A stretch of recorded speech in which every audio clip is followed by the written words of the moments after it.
understand my ego, and how can I know when my ego is in charge and controlling my actions and behaviors? Bismillah ar-Rahman ar-Rahim. His ego is called the nafs.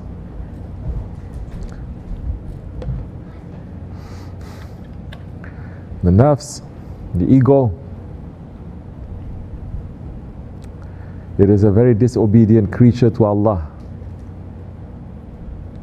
It wants to do everything opposite to what Allah is telling it to. It is continuously disobeying Allah in every moment. Ego is not shaitan. Shaitan is different. Ego is inside of us.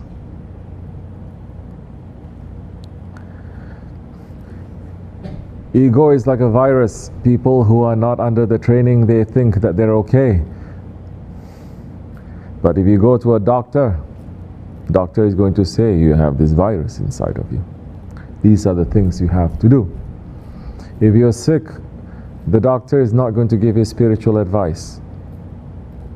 If you're sick physically, he's going to give you full-on shariat. Yes? You do this, you cannot do this. If you're walking in the way of tariqat, then that doctor is now going to put certain laws on you. He's going to say, watch out about your anger, because your anger is coming from your ego. Understand your anger. You think you are right. So when you think you are right, you can use your anger any way that you want. Or you think you are right, you use your anger, but you're using it in a very passive, aggressive way. It is wrong.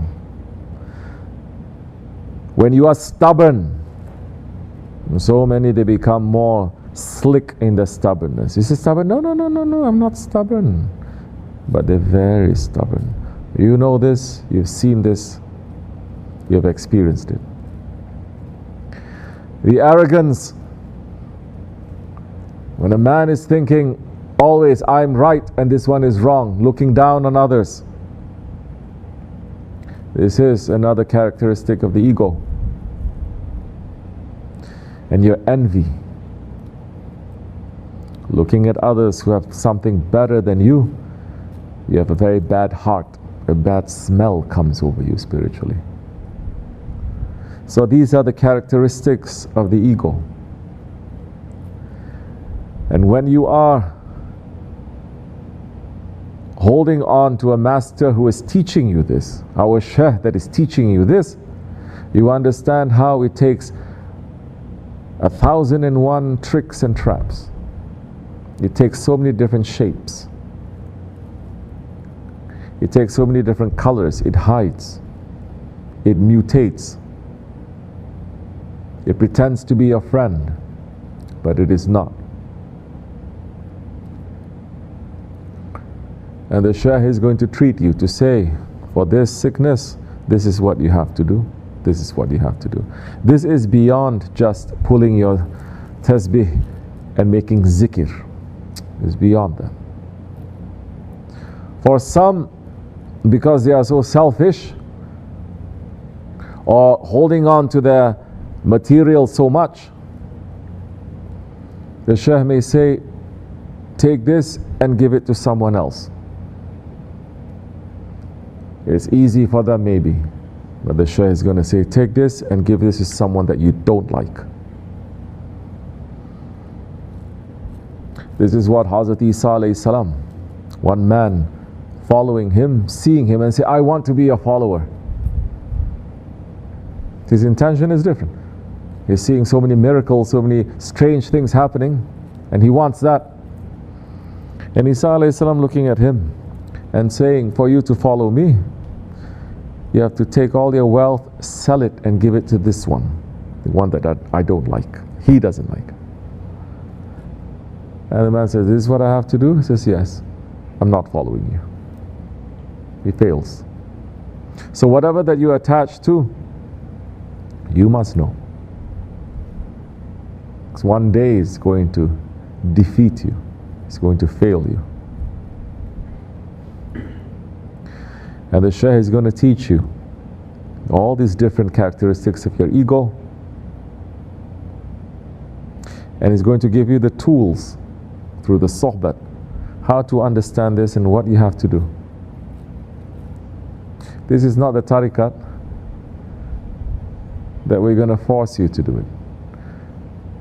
We tell you what the enemy is. We train you how to fight. We give you the weapons. But you don't want to pull the trigger. You don't want to fight. It's up to you. Completely up to you. So many saying how we fight. I say, listen, this is how we're saying it to you. But if you want me to fight for you, it's not like that.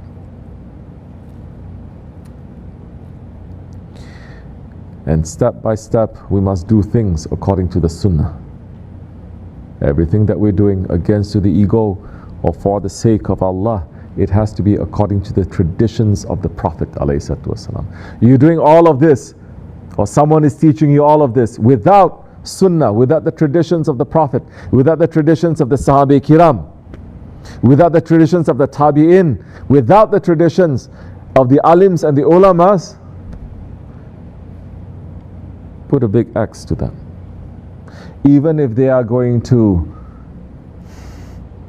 crack open the skies for you and bring down the table from heavens, run away from that. Anyone that is not supporting his teachings with the teachings of the Prophet ﷺ is going to fail.